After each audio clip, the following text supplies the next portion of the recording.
নেতা একদিন চলে আসে, আসার পরে নেতা এসে বলে, আমার দেশবাসী, আমার ভাইয়েরা, তোমার বোনেরা, বলে নেতা আমার সামনে এসেছে।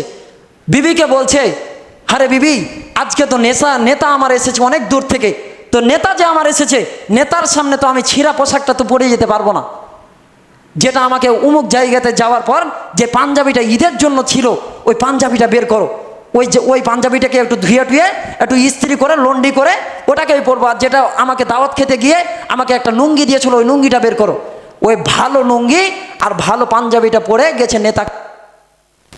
আমার আসছে, আসার পরে বলছে, আমার ভাইয়েরা, আমার বোনেরা, ওই নেতা দেখার পরে বলছে, মাঠে তো নেতা দেখছে, মাঠে নেতা দেখছে, আমার সকল শিষ্যরা নতুন পাঞ্জাবিও ইস্ত্রি, যে ওকে দেখার জন্য, ওকে দেখার উদ্দেশ্যে আমার নেতা ছেঁড়া পোশাক পরে গেলে কষ্ট পাবে, এই জন্য তুলে রাখা পোশাকটা পরে এসেছে নেতার সামনে।